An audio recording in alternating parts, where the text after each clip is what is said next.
आपको क्रोनोलॉजी समझाती हूँ, न करके मैं आपको क्रोनोलॉजी समझाती हूँ। झारखंड में क्रोनोलॉजी ये है कि छात्र परेशान हैं। क्रोनोलॉजी ये है कि 12 लाख में 20 लाख में नौकरियां बिक रही है। क्रोनोलॉजी ये है कि मसला 1 साल का नहीं, 2 साल का नहीं, बल्कि लगातार चलने आने वाला ये सिलसिला है जो छात्रों के सामने उनके भविष्य का संकट बनकर खड़ा हो गया है।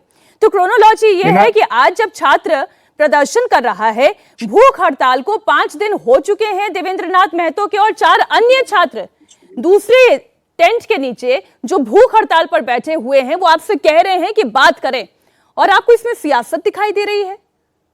मीनाक्षी जी, राष्ट्रव्यापी समस्या पर आपने चर्चा कर लिया। झारखंड में जितनी बातें आप बताई वो सिर्फ झारखंड पे ही नहीं हुआ है। उत्तर प्रदेश में 11 पेपर लीक हुए हैं, मध्य प्रदेश में 6 पेपर लीक हुए, राजस्थान में 6 हुए, गुजरात में 9 पेपर लीक हुए हैं, महाराष्ट्र में 8 मुझे नहीं पेपर पता लीक था हुए। कहाँ झारखंड पेपर मुक्ति लीक नहीं मोर्चा हुआ? राजस्थान और गुजरात कहाँ की पेपर लीक समस्या नहीं सॉल्व हुआ? करने के लिए बैठी है। नहीं, राष्ट्रीय समस्या नहीं, झारखंड पर ही बात कर रहे हैं। झारखंड के छात्रों की मांग को, झारखंड की युवाओं की मांग को, उनकी मांग और उनके प्रदर्शन को रहने दिया जाना। 3-3 मंच बना दिया गया है। 3 मंच वाले लोग कह रहे हैं कि नहीं, तुमको नहीं मानना ये मंच वाला बात, हम जो कहते हैं वो करो। अभी आपने कहा कि आयशा ने आकर अगर वहां पर प्रदर्शन किया तो इससे आपत्ति क्यों? मैं कह रही हूं आयशा भी प्रदर्शन करे, एबीवीपी भी प्रदर्शन करे, एनएसयूआई भी प्रदर्शन करे, झारखंड मुक्ति मोर्चा का स्टूडेंट यूनियन भी प्रदर्शन करे। भाई प्रदर्शन तो जेपीएससी में सुधार की है ना सर, इसलिए मुद्दे को राजनीति के तहत इस छतरी में लाकर डिरेल ना करे। मेरा सवाल अब भारतीय जनता पार्टी से है। भाई भारतीय जनता पार्टी की सरकार सबसे लंबे समय तक झारखंड में रही, अगर दोष आज जेएमएम पर लग रहा है तो उतने ही दोष के भागीदार इस वक्त भारतीय जनता पार्टी भी है। जवाब दें ऋषभ तिवारी जी। मीनाक्षी जी, इन्होंने शुरुआत 2 लाइन से करा तो मैं भी 2 लाइन से शुरुआत कर देता हूं।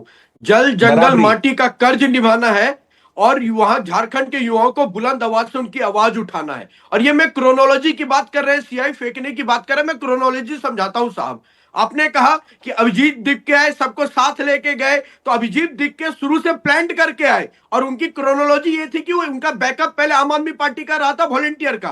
तो क्रोनोलॉजी क्या थी? जंतर मंतर पे मंत्र फूकने वाले रांची में सब छू मंतर है, और ये तब पहुंचते हैं जब वहां पका पकाया मुद्दा दिख रहा है। जब पूरे देश से थू थू शुरू हुआ तब पहुंच के वहां पे हाईजैक करने पहुंचे। तो झारखंड इनके लिए मुद्दा है पका पकाया, इनको सच सुनने का पेशेंस नहीं है। बात इनका आप क्या क्या कर रहे हो? जवाब देने की हिम्मत नहीं हेमंत सोरेन को, और यहाँ पे आके क्या क्या कर रहे हो? शब्दों को बता रहे हैं।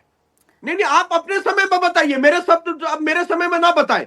आप लोगों ने जो लूटने का काम किया है ना, संथाल पटना से लेके कोल्हान से लेके पूरे झारखंड को, आपके लिए युवा का कंधा राजनीति निवेदन होगा। धीरज जी, मेरे ख्याल ये ओपनिंग रिमार्क है, ये ओपनिंग रिमार्क है। ओपनिंग रिमार्क में एक दूसरे पर ना बोले, पहले बात पूरी आने दें।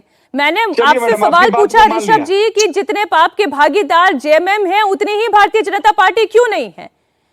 भाई सबसे ज्यादा समय तक आपकी सरकार रही झारखंड में, आपके मुख्यमंत्री एक ट्रांसपेरेंट सिस्टम नहीं बना पाए। मैं आपको एक बात स्पष्ट बता रहा हूं कि ऐसी बिल्कुल बात नहीं है। 2 विषय में समझना होगा।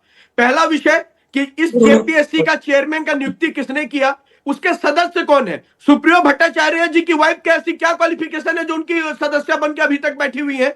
दूसरा विषय कि जब बात नीट की हो रही थी उस समय जब पुराने कार्यकाल को याद दिलाया जा रहा था तो कहा जा रहा था बाकी बात मत करो साहब, काहे को नेहरू पे जा रहे हो, काहे को इधर उधर जा रहे हो, नीट पे फोकस रहो, नीट की बात करो। तो जेएमएम पे फोकस रहो दुबे जी, और झारखंड सरकार की बात करो। मैया सम्मान योजना देकर युवाओं का बेरोजगारी भत्ता ला रहे हो, युवा को बेरोजगार कर रहे हो। इन नीतियों से झारखंड नहीं चलने वाला है। एक बात स्पष्ट मैं पूछता हूं, उनकी मांग है क्या? सीबीआई जांच लेकर आओ, ईडी लेकर आओ और परीक्षा रद्द करो। प्रमुख मांगे हैं कि सीजीएल, जेपीएससी और जेएसएससी की परीक्षा रद्द हो। उस पर कोई ठोस स्टेटमेंट सरकार का नहीं आता है। और कंपेयर करते हो जंतर मंतर से, और यहां लाठी नहीं चली तो यहां के छात्र ना तो पत्थर चला रहे हैं, ना तो विधानसभा जलाने निकले हैं। और सीना ठोक के कहता हूं, भारतीय जनता पार्टी छात्रों के साथ खड़ी है, दंगइयों के खिलाफ पड़ी है, और जो दिल्ली में दंगई फैलाने के लिए निकले थे उनके खिलाफ सीना ठोक के अड़े रहेंगे। कोई शक नहीं है, कोई कंफ्यूजन नहीं है। लेकिन बात कीजिए झारखंड पे। मैं भी एक झारखंडी युवा हूं,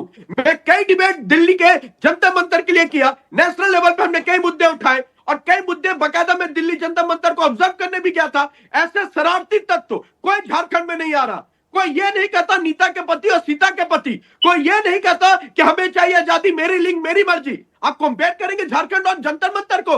अरे तिनके भर के समान भी ये आंदोलन नहीं है। और ये कहना 3-3 मंच सजा है, ये अपने आप में छात्रों की लोकतांत्रिक आंदोलन को दिखाता है कि कोई एक मुखौटा नहीं आंदोलन का। कोई रामगढ़ से निकल के आ रहा है, 100 किलोमीटर पैदल चल के कोई निकल के आ रहा है, सत्तू भात खाएंगे, झारखंड सरकार को जगाएंगे, इन नारों के साथ झारखंड का युवा खड़ा है। और आप कहते हैं जंतर मंतर, पिज्जा पार्टी। शर्म आनी चाहिए जेएमएम को कि मां माटी और जंगल जमीन की नारा देने वाले मैं तो ये कह रही हूँ कि